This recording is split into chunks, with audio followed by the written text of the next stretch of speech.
Hello and welcome to Asia Stream, where we track, report, and analyze the issues and interests of the world's largest region. I am Waj Khan, Nikkei Asia's digital editor here in New York City. Today's episode, the struggle for Hong Kong's identity. Friday, July the 1st marks 25 years to the day that Hong Kong ceased being a British colony and was taken over again by China. During that handover in 1997, Beijing promised that for the next 50 years, Hong Kong would get to keep its own economic and governance systems, even while it was formally part of the mainland.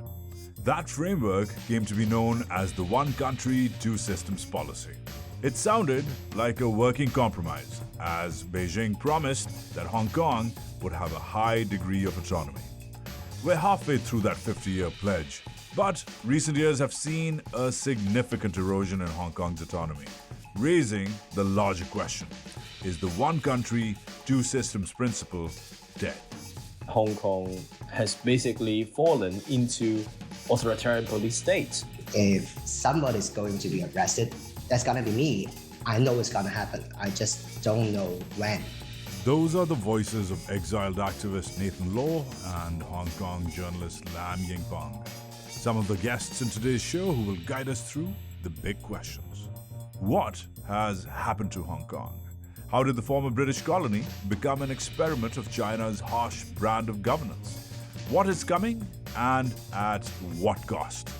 That's what we're discussing today. Get your calendars out and get ready to count for 25 years of China's rule over Hong Kong.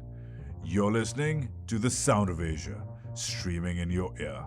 From Nikkei Asia, this is Asia Stream.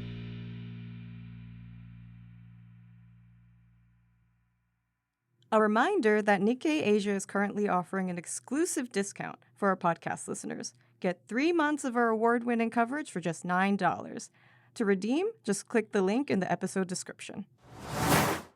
Geographically, Hong Kong is merely a blip on the radar.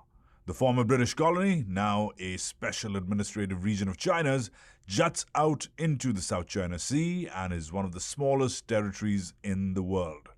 It has just 428 square miles of land, making it less than half the size of the famously tiny country of Luxembourg. But economically, Hong Kong is a powerhouse, the financial hub of Asia. And now it's in the middle of a political fight for its life between autonomy and autocracy.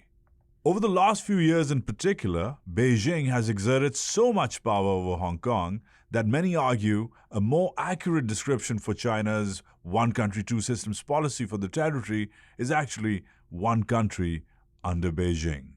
Consider, after a wave of pro-democracy politicians won electoral victories in 2019, many were intimidated into retirement. Now, most lawmakers are Beijing loyalists. News outlets have been shut down. Unions have been disbanded, as leaders have been arrested or forced into self-exile. So-called patriotic education curricula, encouraging Chinese nationalism, of course, are now a mandatory part of schooling. On the ground, under a controversial national security law, sweeping powers of surveillance have been granted to the state. Websites have been censored and gatherings banned. Consequently, citizens are fleeing the territory in the thousands, as are international businesses. The territory's super strict pandemic controls, as well as the recent brutal wave of COVID that gave Hong Kong, for a time, the highest COVID mortality rate in the world, haven't helped. It didn't used to be like this. A few years ago, before the pandemic and some crucial political turning points, the reputation of Hong Kong in the eyes of the international community was all shine and chic. It was home to the second highest number of billionaires in the world. Its films, its food, and its brand were truly international. The financial mecca of Asia. Its soaring skylines look boldly towards the future. It's a place for people to come and build their professional dreams. Hong Kong is a magnet for talent, skill, finance, and creative energy. Notably, that glossy reputation masked severe income inequality and poverty rates. Hong Kong is one of the most densely populated places on earth and one of the priciest to live in. Looking down upon the skyscrapers and apartment towers, You might wonder how so many people can live in such a tightly packed area. More than 200,000 people live in these subdivided apartments known as coffin homes. But these days, people are fleeing the region. In just 1 year, between July 2020 and June 2021, the city of Hong Kong lost 1.2% of its population. Over 270,000 residents have left since the implementation of the notorious national security law in 2020. And the same is true of international companies. The US used to dominate Hong Kong's foreign business landscape, but now the number of American companies with a base in the region has fallen to an 18-year low. To start off our fantastic lineup of reporting today, let's talk business. Here to discuss the changing landscape of Hong Kong's financial sector is our business and markets reporter, Jack Stone Truitt. Jack, thanks for joining me. Happy to be here, Waj. So we're going to take a deep dive into the human and political side of China's encroaching authority over Hong Kong in just a bit, Jack. But before we do, what has Beijing's grip on the region meant business-wise for this global financial hub? Well, I think it's important to get some context, as it's pretty hard to overstate just how synonymous Hong Kong is with business.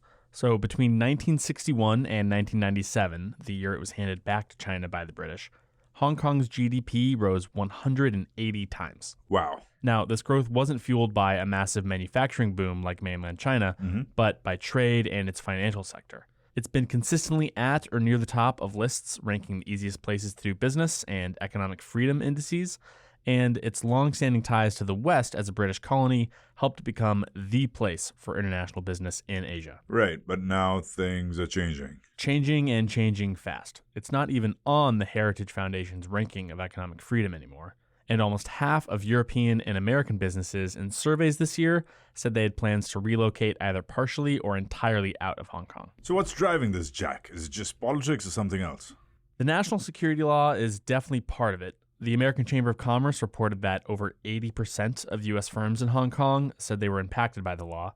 Now, that could be by employees deciding to leave or uncertainty for those who remain, but it's also the effect of COVID, at least on the business side, that has accelerated the exodus or served as that last push for those who were already considering leaving. Right. Hong Kong has shared China's severe zero-COVID approach. Yes, and quarantine under those kind of restrictions is already tough, but even more so when living in Hong Kong, where apartments on average are the smallest in the world. All of which is really bad for business, too. Goldman Sachs forecasts its GDP growth to be just 0.3%. The Hong Kong airport now doesn't even have enough flights to fill up a whole video board, and passenger traffic is down 98% compared to pre-pandemic levels. Wow. So some of Hong Kong's biggest attractions, its international connectivity and its proximity to China, are totally nullified. Meanwhile, the rest of the world is roaring back up and all but doing away with any COVID restrictions. But there's little end in sight to severe COVID restrictions for those in mainland China or Hong Kong. So, Jack, we know that people are leaving Hong Kong. We know why they're leaving Hong Kong, broadly, but where are they going? Well, at least on the business side, they're fleeing to the other great financial hub of Asia, Singapore. The city-state also famous for its ease of doing business and one with a long history of Chinese influence and ancestry itself.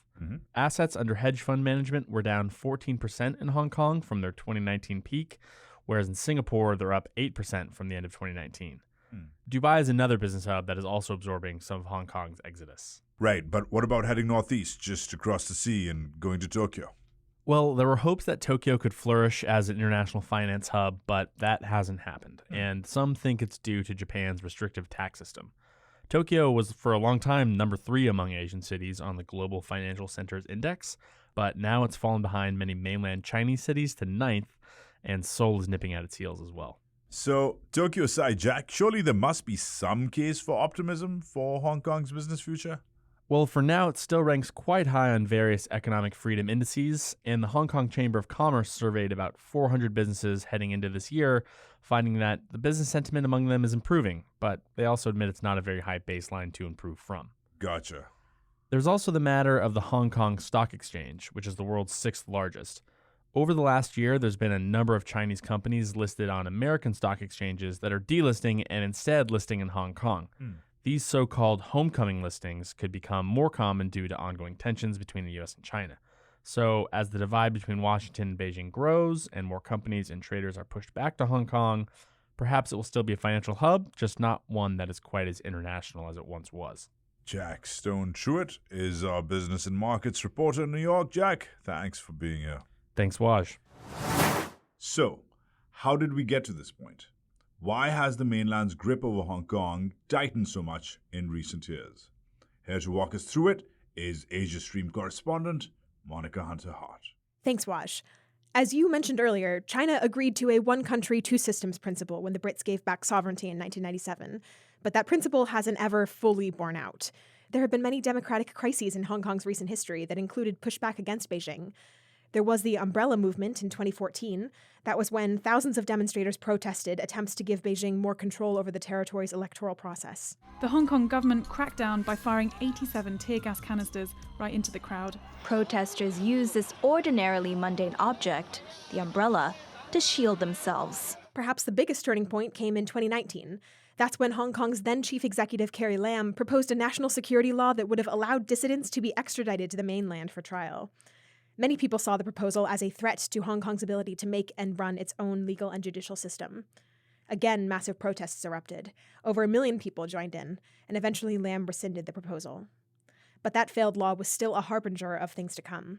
In the following year, 2020, Beijing stepped in directly to create its own national security law for the territory. China's premier defended the decision, saying that the national security laws protect the long-term prosperity of the city. The unveiling of a national security law for Hong Kong is, to say the least, unnerving this city of more than 7 million, and leaves little doubt who's in charge. So what is this national security law?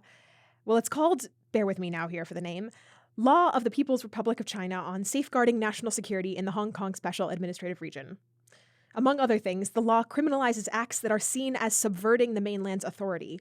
It's really vague in defining what that means, and it gives Beijing the power to interpret the law rather than the Hong Kong government. Since its passage, thousands of people have been arrested, including activists, journalists, academics, and politicians, many for simply protesting. Beijing's exertions of influence over Hong Kong aren't just limited to arrests and prosecutions. The PRC is also working to spread Chinese nationalism. One recent example is a series of new high school textbooks that will be rolled out this fall, which deny that Hong Kong was ever a British colony. According to Beijing's version of history, it was just under colonial rule. That might sound just like semantics, but it actually is kind of an important distinction. The PRC refuses to recognize the 1842 treaty that handed over Hong Kong's sovereignty. That's because Beijing calls it an unequal treaty that was signed under coercion. Of course, that's kind of the thing about colonies, isn't it? They are created through coercion. No colonized group welcomes its occupiers with open arms. I recently had a conversation with Nathan Law, a prominent Hong Kong activist who was an Umbrella Movement leader and briefly the youngest ever elected lawmaker in Hong Kong, before he was kicked out of the legislature for taking what was seen as an anti-Beijing oath during his swearing in. He now lives in self-exile in the UK. I asked him about this rewriting of history. It was basically violating every bit of knowledge that we know. Hong Kong was a British colony, though there is nothing to be proud of. There is nothing to say that, oh, it was a good part of history. Many people do have nostalgia to the period of time. It is not because we think that colonialism is a good thing. We just feel like for now, Hong Kong is just so strange and we can barely recognize. It's a fact. We just have to admit that. And it shows how blatant Beijing has been trying to basically lying to Hong Kong people in order to have more political control. There has been a long tradition for Beijing to distort history to serve its political aims. Law speaks passionately about the changes that have come to the home he can no longer inhabit but still loves. Hong Kong has basically fallen into authoritarian police state. We have no democracy. We cannot elect our city's leaders. Most of the seats in the Legislative Council are reserved for Beijing loyalists.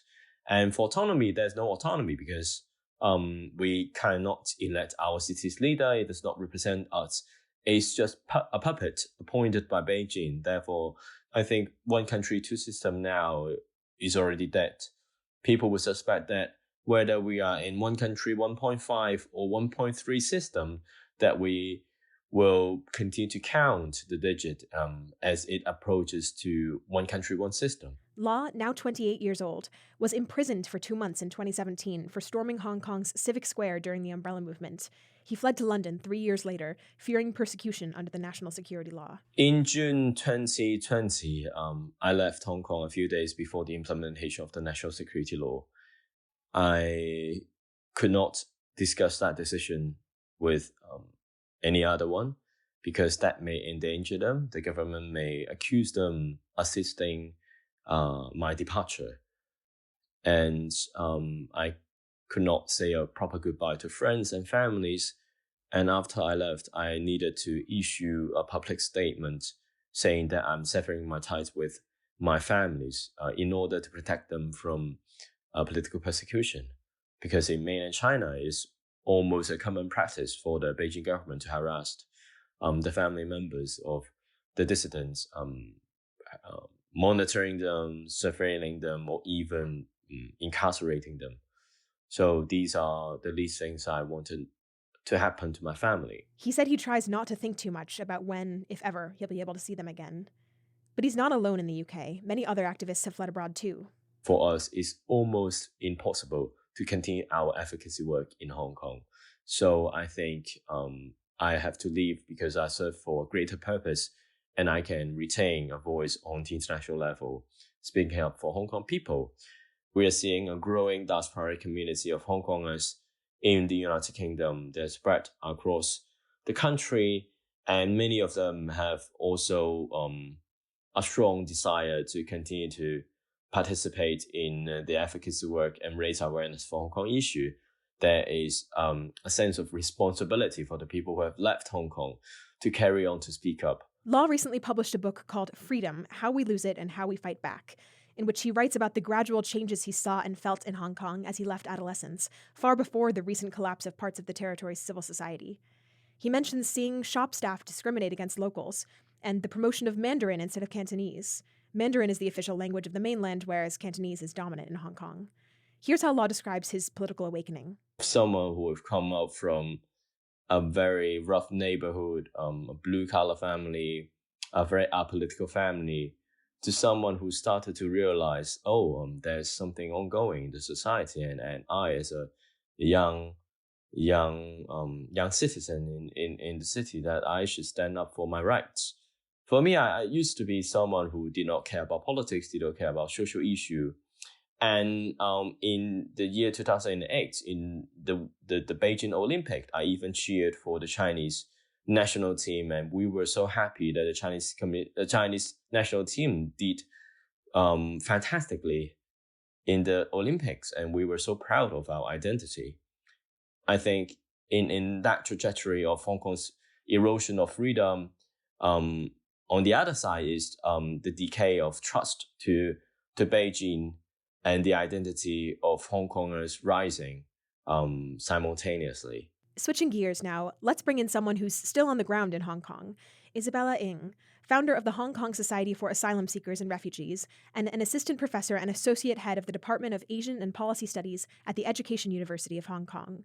Her research focuses on migration. Isabella, thanks for coming on Asia Stream. You're welcome. So you're an academic. I want to start off with a question about education. Hong Kong's primary and secondary school curricula have been changing in the last few decades in ways meant to encourage Chinese national identity, and that's especially true recently. Is there a similar trend towards Chinese nationalism in academia? What is the academic climate like right now? I think a lot of people are really anxious. There's actually a general fear and anxiety over the Hong Kong population. And especially like when we are teaching, like for me, it's not that sensitive because I'm teaching labor migration and gender development, whereas for colleagues who are teaching political science, right? So how are they going to approach certain subjects and what would be considered to be not sensitive? This is one of the things. And second of all, of course, is to do with the getting research grants. So academics would start thinking like, so am I going to submit those grants? So will that grant be considered sensitive? And worst thing is if I submit those grants and people think they're really good quality, will I get people in trouble. And I believe this is going to be a trend. And the thing is, what I would be seeing is that you still see good or very good academics coming in, doing the kind of research that are deemed not sensitive. But the problem comes like there will be, I would say, the kind of limited scope in terms of the areas, like the research areas, the disciplines, or there will be certain disciplines that will be flourishing while the others will be gradually in decline. On a personal level, how have the changes of the past few years affected you? I think it has affected tremendously my life. I think in terms of my job, then I have to think about a few things. First of all is how am I going to juggle? How am I going to balance the way that I'm researching? I'm working on the irregular migrations, and in Hong Kong, working on the ASR, particularly on the asylum seekers and refugee populations. I'm using different ways of studying the group, but then at the same time, we don't know if this could eventually be deemed breaching the national security law. We don't know because this has something to do with justice and human rights. And when we talk about the group, the vulnerable population, that would touch upon social justice and human rights. So how far can the Hong Kong government take research which about these things? So I have to think very carefully about how I should juggle and balance in terms of my research, the way that I've been doing my work, and especially my advocacy work as well. Right? Given that a lot of NGOs have been deemed problematic, how am I going to balance and just not just about myself, but not to cause any colleagues in trouble? And apart from that, on the personal level, what am I going to do? Right? How am I going to take? Am I going to stay for long? And what about when I retire? Will Hong Kong be still a place that I can stay? There are all these questions coming up, and I've never been more in doubt about my situation than actually these few years. And before, I was just thinking, I'm going to grow old and stay here and have a good life because I really love this place. But now then I have to be really think twice about what to do. And the worst thing is, whatever I do, it's not just about myself. It could affect my colleagues, my university, and also people around me. Let's pivot now to the media. Prior to becoming a professor, you were a reporter. You worked as a correspondent for Time. Do you have a sense of how the general populace views Hong Kong media at this point? Do they see it as free or controlled? I think people are seeing it increasingly, it's just less free than before. We see what happened to Apple Daily, right? The shutdown of Apple Daily, which is a very controversial newspaper. Nonetheless, it represents a kind of like a different voice from the kind of like other newspapers. Some of them are more neutral in their position, while others are more pro-China or pro-government. And then with Stand News, with those two big giant symbols of press freedom they have collapsed. We are seeing something is changing dramatically in terms of the news coverage or even the entire mediascape in Hong Kong, which is unlike before, where you see the different kinds of media flourishing.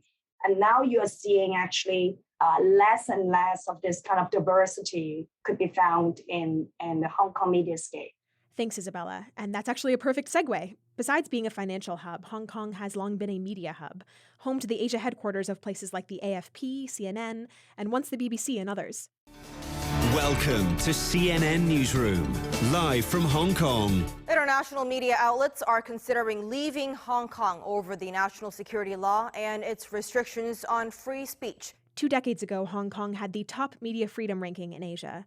Reporters Without Borders ranked it number 18 in the world in 2002, but now it's dropped to 148. A lot of the starkest changes have happened in the past year or so, and local media has been specifically targeted. As Ng alluded to, last June, police raided the offices of Apple Daily, the territory's largest pro-democracy paper. The outlet was forced to shut down shortly afterwards. Stand News was the most influential pro-democracy paper that remained after that, but it was also raided and shut down in December of last year.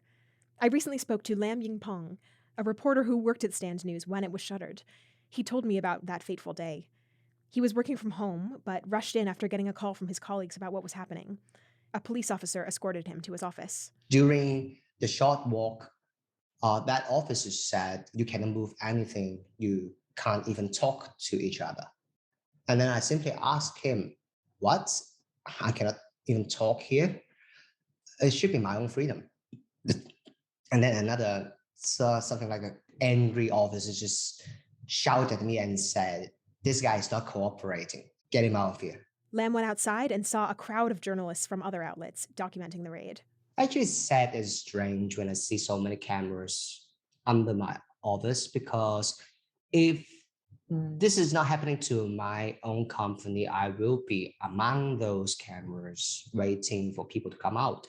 But now I just stand aside and observe, and it seems to be not related to me anymore. And I got a feeling like, oh, my path as a professional journalist has come to an end. But a few months later, Lam decided he couldn't give up yet. The city has become so quiet. It sounds like there are little or even no opposition voices alive. It's just not okay. Hong Kong shouldn't be like that. There should be some different voices instead of sound bites of government officials and everything going according to the agenda of the government.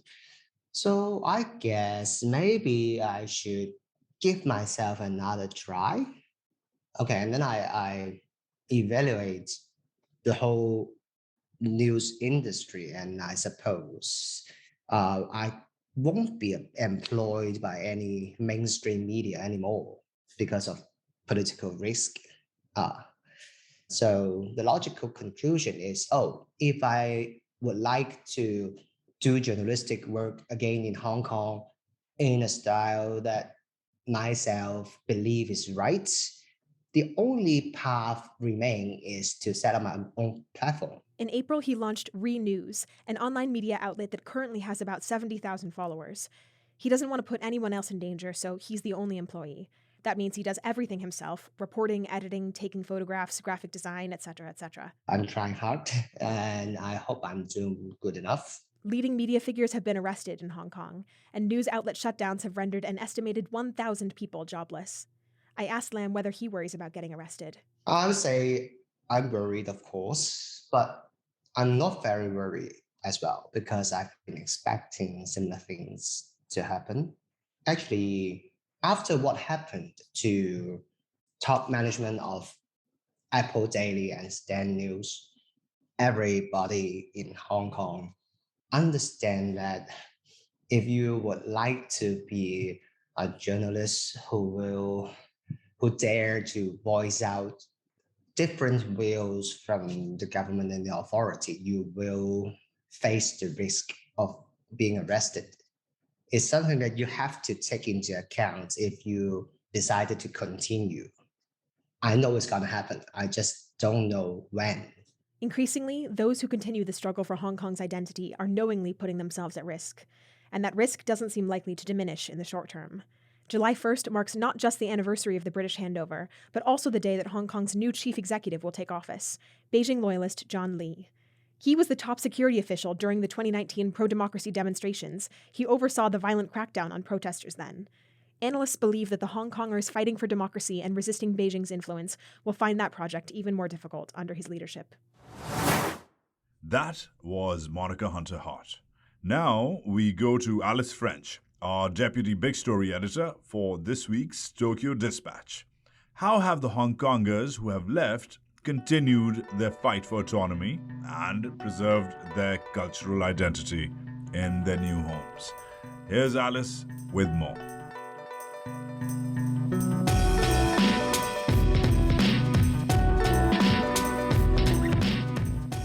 Konnichiwa and welcome to the Tokyo Dispatch, where I'll be sending regular updates from the narrow streets and neon lights of Tokyo, home to Nikkei HQ and hub for our East Asia coverage. In this week's Nikkei Asia Big Story, our correspondent in Hong Kong, Pak Yiu, reported on the growing Hong Kong diaspora. As Hong Kong's civil freedoms have dwindled, more and more Hong Kongers have chosen to leave the city for good. Journalists, artists, and business people have fled the territory in search of a new, more liberal home. In the UK alone, more than 60,000 Hong Kongers have already applied for the newly created British National Overseas Visa, which has made Hong Kong nationals eligible for British citizenship since January 2021. In his story, Pak spoke to 6 Hong Kongers who have recently relocated to Canada, Europe, and elsewhere about how they're working to keep Hong Kong culture alive in their new locations. I caught up with him to find out more. So, Pak, as we've heard in this episode, the mainland's crackdown on Hong Kong has resulted in a loss of political freedoms for many residents. But as your story covers, it's not just the right to speak out against the government that Hong Kong has lost. Many Hong Kongers fear an erasure of their cultural identity too. In which sectors in particular are we seeing this cultural erasure most prominently? Yes, Alice, that's correct. So all across Hong Kong, there's different aspects of people's lives that are being changed. I think most prominently, we're seeing it happen in the arts and creative sector. Artists, filmmakers, musicians, even writers being very careful of what they say and do. And as a result, it limits people's creativity and, critical thinking and discussions. Another aspect that we have yet to see, but is probably very likely to come in the near future, is Cantonese. In the mainland, they speak Mandarin, but in Hong Kong, Cantonese has been the common mother tongue. In the Constitution, the Basic Law, it says Chinese and English are the official languages. So it doesn't exactly state whether or not it's Mandarin or Cantonese. But looking north of Hong Kong in the Guangdong region, where Cantonese was once a very commonly spoken, they've had to resort to speaking Mandarin, and so we should expect Cantonese to become less and less prominent within, pop culture. Now, your article features a range of Hong Kongers who have fled their home city as a result of these crackdowns. One character that features prominently is Adriana. Could you tell us a bit about her and how she's working to keep her culture alive? She was born and raised in Hong Kong, and she moved to Canada last year, having never been there before. And when she moved there, it was because of the national security law and, the future that she saw for Hong Kong. And for her, moving was a huge step. Because of this wave of immigration, there's been all of these different groups that have been created, support networks, community groups for the Hong Kong diaspora, and also, just community social groups such as Vancouver Activists for Hong Kong, which Adriana is a part of. And what they've decided to do is to, organize events, create exhibitions, and to try and really preserve what they value. So there was a recent Hong Kong fair that was held in Vancouver earlier this year. And I spoke to the organizers who talked about how successful it was. It sold out within days. There were all of these different booths that were selling different arts and crafts. Adriana and her group did something a little different, and what they did was they showcased Hong Kong street food, which is fish balls and siu mai dumplings, as well as street food. They were also playing canto pop song, which is a very unique genre in Hong Kong. But it's not just culture that the Hong Kong diaspora are fighting to preserve, right? They're also working to amplify the voices of Hong Kongers who can no longer protest on the ground due to the national security law. Could you tell us a bit more about that? So what the overseas diaspora have done is they feel like it's their duty to be able to continue to tell the world about what's happened in Hong Kong. The general message is that, they feel that they are the lucky ones who have been able to leave, and that they should take advantage of the privilege that they have to be able to speak out for the people who can't leave Hong Kong. And I think protest is in an inherent part of a Hong Konger's identity. Unlike the mainland, you could protest in Hong Kong. In 2003, there was a very successful protest of 500,000 people, which forced the government to shelve a controversial national security law. During the 2019 protests, we saw, 1 million people take to the streets on June 12th. And so I think, overseas, what a lot of Hong Kong people have done is that they've organized protests in their respective cities to mark the anniversary of the protests. And we've also seen, June 4th, the anniversary of the Tiananmen crackdown in 1989. The diaspora overseas have taken it upon themselves to hold it, because the vigil has effectively been banned in Hong Kong. So I think people do see the news from overseas of people protesting, and I think the general mood is that they are very moved by the efforts of the diaspora. And you do see people here in Hong Kong try as well. There does tend to be a lone protester here and there, but done in a very, very subtle, low-profile way. But I think the general consensus here is that whatever they can't do here in Hong Kong, they do hope that Hong Kongers overseas will be able to represent their voices. Well, thank you so much, Pak, for talking about this story. I wanted to end, if you don't mind, on a bit of a personal question. So you yourself, of course, are a journalist living and working in Hong Kong, and I can imagine that you have felt the weight of the crackdown in full force. How have the restrictions affected your work? Freedom of expression has definitely been restricted here. I've personally know people who have been arrested, fellow colleagues at different news organizations have lost their jobs. I started reporting in Hong Kong in 2015, just after the umbrella movement. I was here a few times during the 2014 protests, and you could really see, people were very interested and keen to talk to media. And having moved back in 2020, just as the national security law was introduced, I really got the sense and got to see the transformation for what it's like to be a journalist. And people aren't as open or keen to speak. The conversations, at least conversations with officials, are extremely scripted. They're often trying to figure out whether or not you're on their side or the other side. And working for foreign media tends to mean that you're on the other side. For the time being, we're still able to do our reporting, and we're still able to talk to people. And I think that's, we've got to work within the confines of the national security law. That was Pak Yiu speaking from Hong Kong about his Nikkei Asia Big Story on Hong Kong's identity and crisis. You can read the full story on the Nikkei Asia website.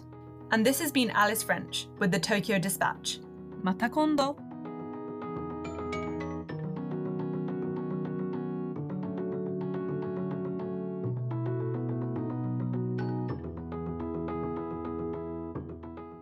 That's it for Asia Stream this week.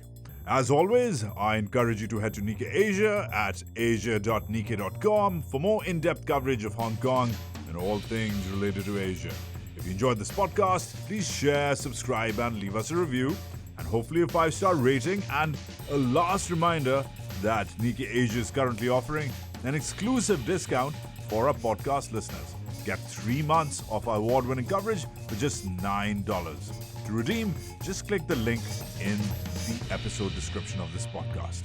This episode was produced by Monica Hunter-Hart and Jack Stone Truitt. I'm your host, Waj Khan.